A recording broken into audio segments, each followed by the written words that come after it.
नमस्कार दोस्तों। बीएस गुरु एजुकेशन में मैं भूपेंद्र सिंह एक बार फिर आज आपके लिए 27 जनवरी 2022 के करंट अफेयर्स लेकर आया हूँ। चलिए देखते हैं हमारे एग्ज़ाम की दृष्टि से कौन कौन से न्यूज़ ऐसी हैं जो हमारे लिए काफ़ी इम्पोर्टेंट होने वाली हैं। तो फ्रेंड्स चलिए बढ़ते हैं। फ्रेंड्स, यदि ये वीडियो आपने अभी इस चैनल को अभी तक आपने सब्सक्राइब नहीं किया है तो कृपया इसे सब्सक्राइब करें और लाइक करें ताकि ये वीडियो ज़्यादा से ज़्यादा लोगों तक पहुंच सके। तो इस प्रकार चलिए बढ़ते हैं अपनी पहली न्यूज़ की तरफ। तो पहली न्यूज़ है फ्रेंड्स, इंडिया और इसराइल के रिलेशंस की। यहाँ पर 30 इयर्स की जो रिलेशनशिप है भारत और इजराइल के बीच की फ्रेंडशिप को दिखाता हुआ ये भारत का जो लोगो, भारत का जो फ्लैग है उस पे जो बना हुआ अशोक चक्र है उसे दिखाया गया है। और इस तरह चलिए बढ़ते न्यूज़ में क्या है इसके रिलेटेड। तो बात करते हैं भारत इजराइल राजनयिक संबंधों की 30वीं वर्षगांठ को आकार देने के लिए भारत और इजराइल द्वारा एक स्मारक लोगो यानी एक तरीके का कममेमोरेटिव लोगो का शुभारंभ किया गया है। कममेमोरेटिव लोगो का यह 30वीं वर्षगांठ को आकार देने के लिए है, भारत और इजराइल के द्वारा किया गया।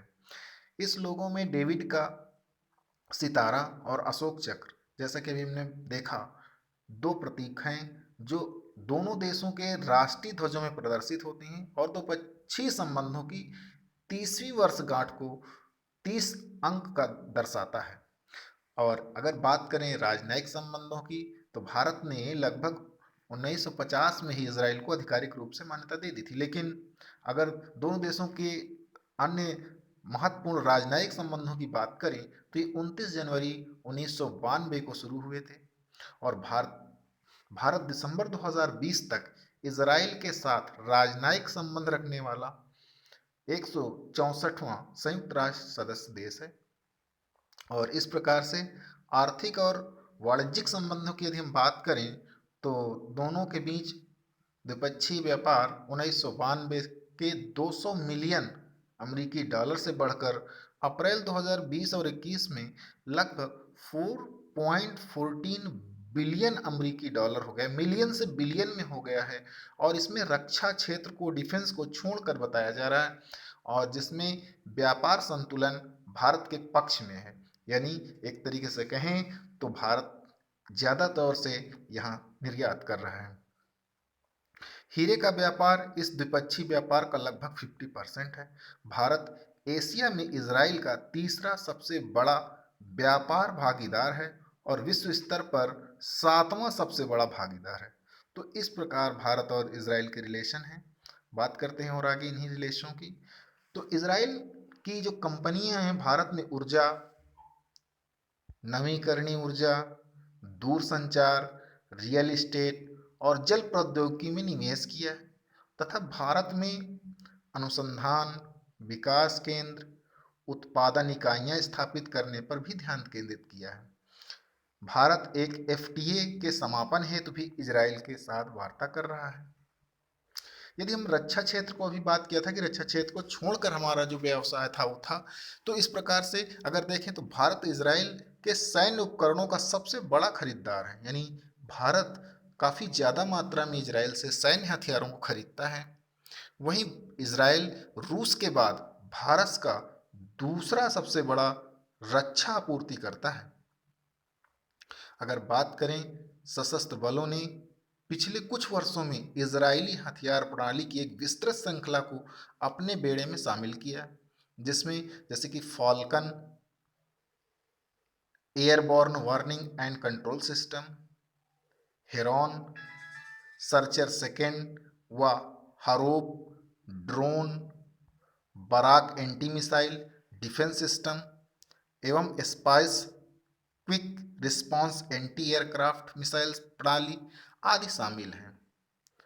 इस अधिग्रहण में कई इजरायली मिसाइलें और सटीक सिद्धांत युद्ध सामग्री भी शामिल है, जिसमें पायथन और डर्बी हवा से हवा में मार करने वाली मिसाइलों से लेकर क्रिस्टल मेज और स्पाइस 2000 बम भी शामिल हैं। भारत और इजराइल के बीच द्विपक्षीय रक्षा सहयोगों पर संयुक्त कार्य समूह की 15वीं बैठक में सहयोग के नए क्षेत्रों की पहचान करने के लिए एक व्यापक 10 वर्षीय रोड मैप तैयार करने हेतु स्टॉक फोर्स बनाने पर सहमति व्यक्त की गई है। अगर बात करें कृषि क्षेत्र में, तो मई 2021 में कृषि विकास में सहयोग के लिए 3 वर्ष के लिए कार्य समझौते पर हस्ताक्षर किए गए थे। कार्यक्रम का मौजूदा उद्देश्य उत्कृष्ट केंद्रों को विकसित करना, नए केंद्र स्थापित करना, सीईओ की मूल्यांकन श्रृंखला को बढ़ाना, उत्कृष्ट केंद्रों को आत्मनिर्भर मोड में लाना, निजी क्षेत्र की कंपनियों व सहयोग का प्रोत्साहन करना है। तो इस प्रकार से फ्रेंड्स देख रहे हैं जैसे कि ये इजराइल है और इसके इस साइड में जॉर्डन, सीरिया, इधर इजिप्ट, ऊपर लेबनान। तो इस तरह से हम यहाँ इसका मैप देख पा रहे हैं। यह है इजराइल जिसके विषय में हम बात कर रहे हैं। तो चलिए बढ़ते हैं आगे थोड़ा अगली न्यूज़ की तरफ। और अगली न्यूज़ है, हर वर्ष 26 जनवरी को भारतीय संविधान को अपनाने के उपलक्ष्य में गणतंत्र दिवस मनाया जाता है, जिसका कि 73वां संस्करण जो है मनाया गया। कल 1950 में इसी दिन अर्थात 26 जनवरी को भारतीय संविधान लागू हुआ था। संविधान देश का सर्वोच्च कानून है और नागरिकों से इसका पालन करने की अपेक्षा की जाती है। 15 अगस्त 1947 को भारत का एक स्वतंत्र राष्ट्र बन गया था। वह तारीख है जिसे लॉर्ड लुई माउंटबेटन द्वारा निर्धारित किया गया था। जैसा कि द्वितीय विश्व युद्ध के बाद मित्र देशों की शक्तियों को जापान की आधुनिकता की दूसरी वर्षगांठ के रूप में चिन्हित किया गया। भारत के स्वतंत्र होने के बाद इसका अपना कोई संविधान नहीं था। जो कानून उस समय विद्यमान थे वो एक सामान्य कानून प्रणाली है और भारत सरकार अधिनियम 1935 के एक संशोधित संस्करण पर आधारित थे, जिसे ब्रिटेन सरकार द्वारा लाया गया था। लगभग 2 सप्ताह बाद डॉक्टर BR अम्बेडकर की अध्यक्षता में भारतीय संविधान का मसौदा तैयार करने हेतु एक मसौदा समिति यानी प्रारूप समिति की नियुक्ति की गई। अंततः भारतीय संविधान 26 नवंबर 1949, जिस दिन संविधान दिवस मनाया जाता है, को तैयार हुआ और इसे स्वीकार किया गया। 2 महीने बाद 26 जनवरी 1950 को संविधान लागू हुआ। 19 दिसंबर 1929 को भारतीय राष्ट्रीय कांग्रेस ने अपने लाहौर अधिवेशन में पूर्ण स्वराज्य या पूर्ण स्वशासन का एक ऐतिहासिक प्रस्ताव पारित किया था। कांग्रेस पार्टी द्वारा यह घोषणा की गई थी कि 26 जनवरी 1930 को भारतीयों द्वारा स्वतंत्रता दिवस के रूप में इसे मनाया जाएगा। इसलिए जिस दिन यानी 26 नवंबर 1949 को तैयार हुआ संविधान, 2 महीने बाद 26 जनवरी 1950 को लागू किया गया, ना कि 1949 को। तो इस प्रकार से, क्योंकि हम पहले से 1930 से 26 जनवरी को मनाते आ रहे थे, यानी गणतंत्र दिवस स्वतंत्रता दिवस के रूप में हम 26 जनवरी 1930 से हम कांग्रेस इसे एक राष्ट्रीय उत्सव की तरह मनाती आ रही थी। तो चलिए बढ़ते हैं और आगे इसी में देखते हैं। कांग्रेस पार्टी के अध्यक्ष रहे पंडित जवाहरलाल नेहरू ने लाहौर में रावी नदी के तट पर तिरंगा फहराया था। कब? 26 जनवरी 1930 को। इस दिन को अगले 17 वर्षों तक पूर्ण स्वराज दिवस के रूप में मनाया जाता रहा। इस प्रकार जब 26 नवंबर 1949 को भारत के संविधान को अपनाया गया, तो कई लोगों ने राष्ट्रीय गौरव से जुड़े इस दिन 26 जनवरी पर कानूनी दस्तावेज को स्वीकार करना और लागू करना आवश्यक समझा। तो इस प्रकार से 26 जनवरी 1950 को भारतीय गणतंत्र दिवस मनाया जाने लगा। अगर बात करें इसके महत्व की, तो गणतंत्र दिवस भारतीय इतिहास में एक महत्वपूर्ण दिन है, क्योंकि इसी दिन भारत ने अपना संविधान अपनाया था और देश के अपने कानूनों की घोषणा की थी। ब्रिटिश औपनिवेशिक भारतीय अधिनियम 1935 को अंततः बदलकर देश एक नई शुरुआत करने के लिए तैयार था। इसके अतिरिक्त इसी दिन भारत के संविधान की प्रस्तावना को भी लागू किया गया। प्रस्तावना मोटे तौर पर एक व्यापक बयान है जो संविधान के प्रमुख सिद्धांतों को प्रस्तुत करता है, और इस दिन भारत ने औपनिवेशिक व्यवस्था को समाप्त किया और एक संप्रभु लोकतंत्र गणराज्य बनकर एक नई सुबह की शुरुआत की। यह दिन हमारे समाज और हमारे सभी नागरिकों के बीच स्वतंत्रता, बंधुत्व एवं समानता के प्रति हमारी प्रतिबद्धता की पुष्टि करने के लिए हमारे लोकतंत्र और गणतंत्र के मूल्यों को मान मनाने का अवसर है। तो बात करते हैं यदि हम अपने संविधान की, तो इसमें कुछ मेजर चेंजेस किए गए हैं समय समय पर। जैसे कि हमारा फर्स्ट अमेंडमेंट 1951 में हुआ, यानी पहला संशोधन 1951 में हुआ था, जो कि एक जुडिशियल रिव्यू से संबंधित था, जैसे कि यहाँ पर आप देख पा रहे होंगे। इसके बाद जो हमारा सातवां अमेंडमेंट था, वो स्टेट रिकॉग्नाइज्ड बाय लैंग्वेज, यानी जो सातवां अमेंडमेंट हुआ वो राज्यों का भाषा के अनुसार और यूनियन टेरिटरी को इंट्रोड्यूस किया गया। इसके बाद 42वें संविधान संशोधन के द्वारा दो तीन शब्द जो है प्रेम्बल में जोड़े गए, जैसे कि एक सोशलिस्ट, एक secular, add in the preamble fundamental duties prescribed, और यहाँ से फंडामेंटल ड्यूटी को प्रिस्क्राइब किया गया। यानी 42वें संविधान संशोधन के द्वारा, जैसे कि आप देख पा रहे हैं, 1976 में सोशलिस्ट और सेक्युलर दो शब्दों को ऐड किया गया प्रियम्बल में, और साथ में साथ फंडामेंटल ड्यूटीज को प्रिस्क्राइब किया गया। 44th अमेंडमेंट में right to property knocked off, यानी इसे हटा दिया गया प्रॉपर्टी को मौलिक अधिकार से। The list of fundamental rights, और पुनः उन फंडामेंटल राइट की जो लिस्ट थी उसे व्यवस्थित किया गया। 1992 में 1985 में 52वां यानी 52वां अमेंडमेंट हुआ, संशोधन हुआ, जिसमें डिफेक्शन बिकम्स इलीगल, यानी जो एंटी डिफेक्शन लॉ है वो आया आपका, डिफेक्शन को इसमें परिभाषित किया गया। और फिर 1989 में 61वां संविधान संशोधन आया, जिसमें कि वोटिंग एज को 21 से 18 वर्ष कर दिया गया। इसके बाद 1992 में 73वां अमेंडमेंट और 74वां अमेंडमेंट आया, जिसमें कि डायरेक्टली इलेक्शन पंचायत और अर्बन लोकल बॉडीज़ के लिए रखे गए। इसके बाद आपका 2002 में अमेंडमेंट हुआ, जिसमें free compulsory education for children को रखा गया। और 2016 में 101वां अमेंडमेंट किया गया, जिसमें introduction of the goods and service tax हुआ। 101 में जीएसटी को लागू किया गया। और 2019 में 103वें अमेंडमेंट के तहत 10% का रिजर्वेशन इकोनॉमिक वीकर सेक्शन के लिए लागू किया गया। तो इस प्रकार से ये अमेंडमेंट थे, जो कि हमारे लिए काफ़ी इंपॉर्टेंट हो जाते हैं हमारे एग्जाम की दृष्टि से। तो बढ़ते हैं और आगे न्यूज़ में। अगली न्यूज़ है इंटरनेशनल ट्रांसपेरेंसी इंटरनेशनल द्वारा करप्शन परसेप्शन इंडेक्स जारी की गई है 2021 के लिए। समग्र तौर पर यह सूचकांक दर्शाता है कि पिछले एक दशक में 86% देशों में भ्रष्टाचार पर नियंत्रण की स्थिति या तो काफ़ी हद तक स्थिर या खराब रही। ट्रांसपेरेंसी इंटरनेशनल एक अंतर्राष्ट्रीय गैर सरकारी संगठन है, जिसकी स्थापना वर्ष 1993 में बर्लिन यानी जर्मनी में की गई थी। इसका प्राथमिक उद्देश्य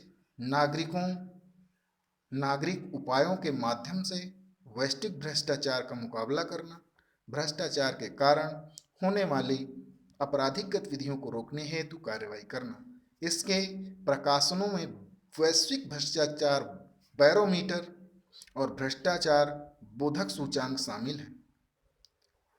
सूचांक के तहत कुल 180 देशों को उनकी सार्वजनिक व्यवस्था में मौजूद भ्रष्टाचार के कथित स्तर पर विशेषज्ञों और कारोबारियों द्वारा दी गई राय के अनुसार रैंक दी जाती है।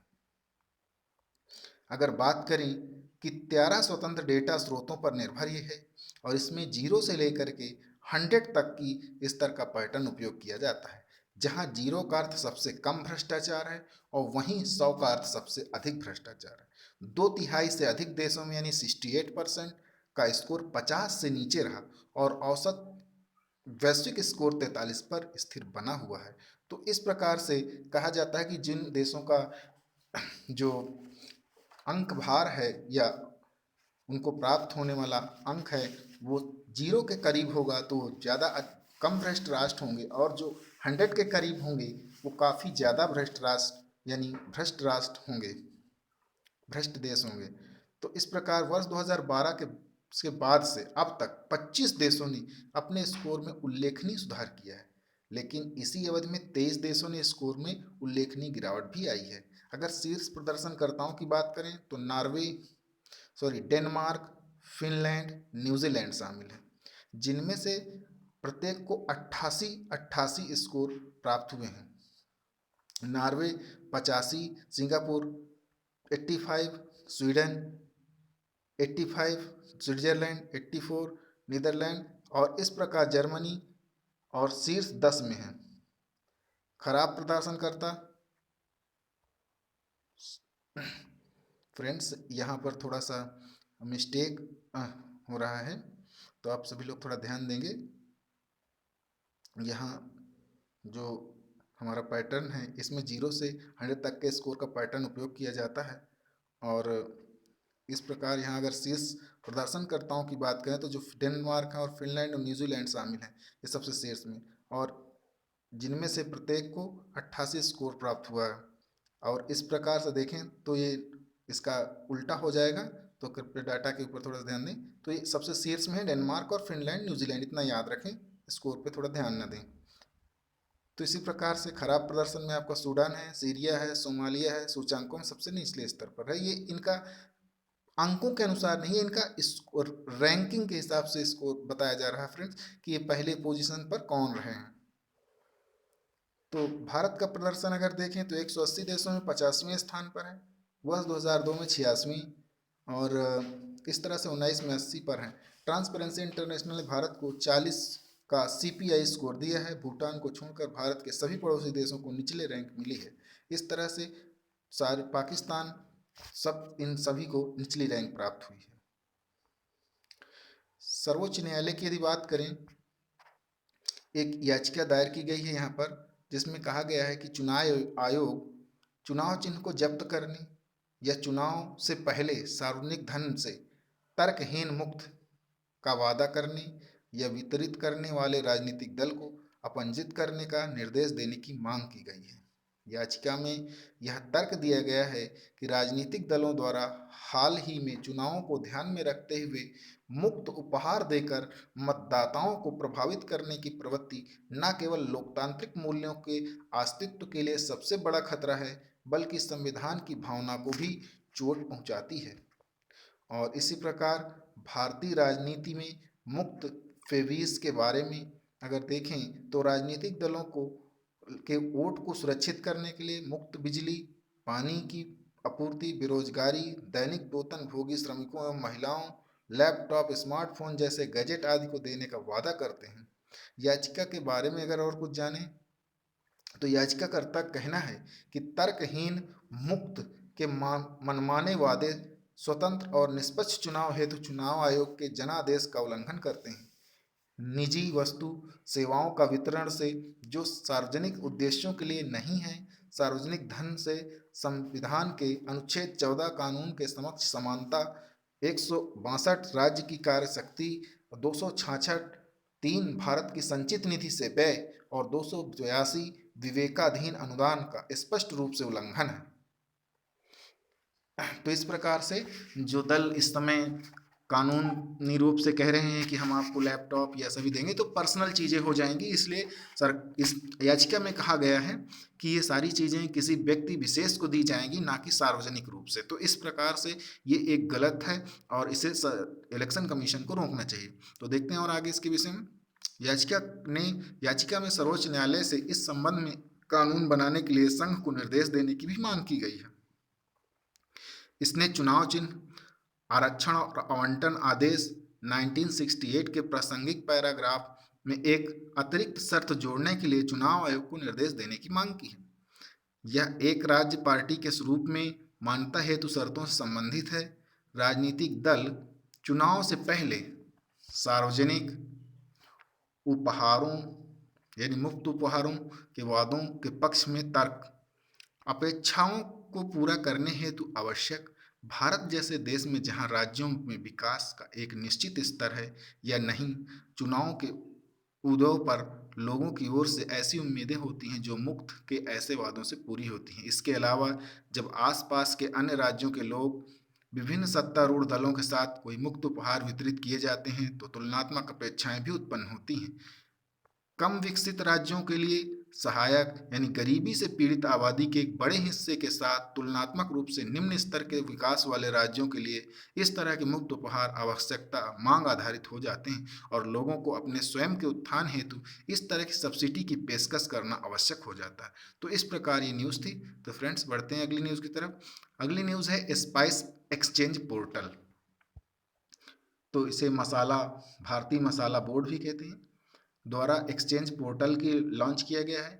यह पोर्टल विश्व स्तर पर भारतीय मसाला निर्यातकों खरीदारों के माध्यम से एक मीटर पॉइंट के रूप में कार्य करेगा, जो देश में अपनी तरह का पहला प्लेटफॉर्म है। इस प्लेटफॉर्म के देश केंद्रीय वाणिज्य और उद्योग मंत्रालय द्वारा लॉन्च किया गया है। इस पोर्टल में खरीदारों व विक्रेताओं को जोड़ने के लिए आर्टिफिशियल इंटेलिजेंस का प्रयोग किया जाएगा। यह मसाला निर्यातक बढ़ाने के सरकारी प्रयासों में मूल्य संवर्धन को बढ़ावा देगा। स्पाइस बोर्ड की स्थापना स्पाइस बोर्ड एक्ट 1986 के तहत की गई है। यह बोर्ड वाणिज्यिक और उद्योग मंत्रालय के तहत कार्य करता है। भारत के कुल बागवानी निर्यात में मसालों का योगदान 41% है। भारतीय कृषि वस्तुओं में मसाले चौथे स्थान पर हैं। पहले 3 स्थानों पर क्रमशः समुद्री उत्पाद, गैर बासमती चावल और बासमती चावल हैं। तो इस प्रकार से आज के लिए फ्रेंड्स इतना ही। Thanks for watching this video. Friends यदि ये वीडियो आपको अच्छा लगता है तो कृपया लाइक करें और सब्सक्राइब करें। Thanks for watching again.